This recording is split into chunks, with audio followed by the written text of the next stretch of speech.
Hey, Pastor Mark here. Hope you're having a great week.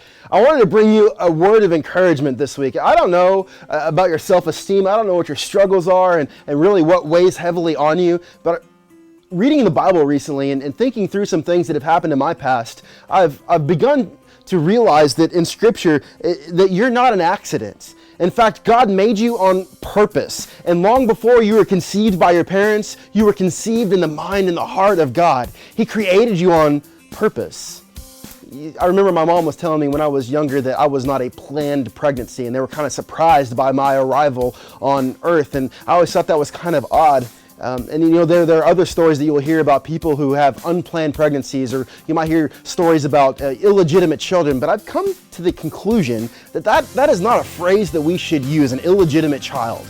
There are illegitimate parents, but there is no such thing as an illegitimate child. You were planned and you were on purpose. God created you for His glory. Check this out in Psalm 139. This is my favorite psalm. But in Psalm 139, verses 15 through 16, it says, "My frame was not hidden from you when I was made in the secret place, when I was woven together in the depths of the earth. Your eyes saw my unformed body, and all the days before me were written in your books before one of them came to be." What all that's saying is that God created you on purpose. You're not an accident.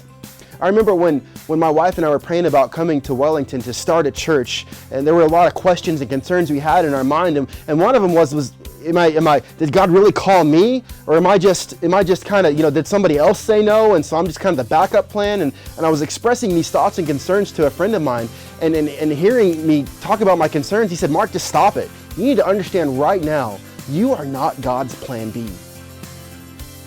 And man, that made a huge impact on me, to know that I wasn't God's plan B.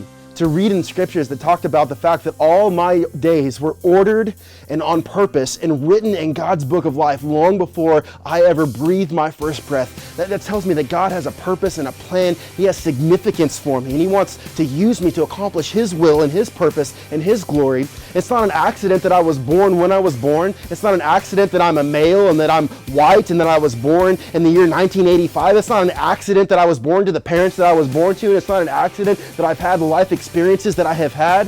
What this means is that if God created me on purpose, and if all of my existence has meaning, that means there's no such thing as a throwaway day or a waste of time. That means every single part of my life, every single second and minute and hour and day has significance, and it has worth, and it has meaning. You were planned for by God, and He wants to use you to accomplish His purpose and His will in this time and this day and this age. And I really hope that's a word of encouragement for you. I hope that brings a smile to your face, knowing that God created you on purpose. And He didn't create anyone else like you. You're the only you there's ever been. So be you. You go do you and give God the glory. I hope you have a great week, and we'll talk to you next time. Bye.